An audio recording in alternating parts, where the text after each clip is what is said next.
So I'm pleased to be part of this and supporting the DISCLOSE Act.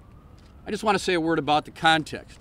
As I've done my town meetings around the state of Wisconsin, as I always do, people say to me, Russ, they struck down McCain-Feingold. I said, actually, it's just the opposite. There are people out here, some of them with pens and so on, who seem to have misunderstood at the beginning that it was just the opposite. All that is basically left is McCain-Feingold, which is the direct prohibition on money coming from corporations, unions, and wealthy individuals to political parties directly, or more seriously, members of Congress being able to raise that. They've not yet upended that decision. But what they did do was basically knock out all the other campaign finance laws for the last 100 years, including Teddy Roosevelt's Tillman Act, the provisions of the Taft-Hartley Act that relate to labor unions, and all the court decisions to this date. And it's very timely to realize that the person who led the dissent was Justice Stevens, who has now decided to retire, a 90-year-old man who wrote an 87-page dissent and made them listen to every word of it. That tells you how significant this decision was and how threatening it is to our democracy.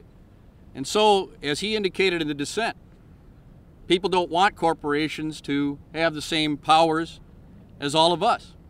The underlying rationale for the court's decision that corporations must have First Amendment rights in the political process of those of citizens makes no sense. Corporations can't run for office. They don't have feelings or thoughts. They don't speak or make decisions except through individuals, their corporate officers, their board of directors, and their lobbyists. What they do have, though, is the ability to make huge amounts of money thanks in part to laws passed by the people representatives. Now they can spend that money without any restrictions to buy elections. And I think this decision is going to have far greater consequences for the Supreme Court itself than just campaign finance. This is going to be a central part of some of the discussions in the upcoming confirmation hearings, because it calls into question exactly what attitude these justices have about precedent, after having promised us under oath that they would respect precedent. This is an absurd approach to well-settled law. But we as senators have a responsibility in the immediate future to limit or mitigate the damage that this decision makes. And that's what this is all about. This is about doing what we can. This is about disclosure. We always hear our friends who oppose fundamental campaign finance reform say, well, what we really need is disclosure. Well, this bill is about real disclosure. It's about doing what we can within the context of the ruling to make sure that foreign money does not infect or destroy our political process.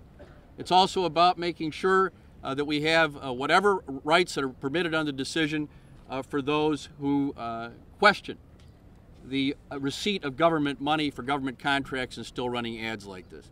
Finally, just as a side note, Senator Schumer did include legislation that we've been working on for years, and it's being blocked by a secret hold, to at least make members of the Senate file with the FEC electronically, just as everybody else has to do, and that is included in the legislation as well. So I'm excited about the prospects of this as being the platform for what I hope will be another series of reforms over the years, both legislatively and hopefully ultimately overturning this decision, which is no question in my mind one of the worst decisions in the history of this distinguished body.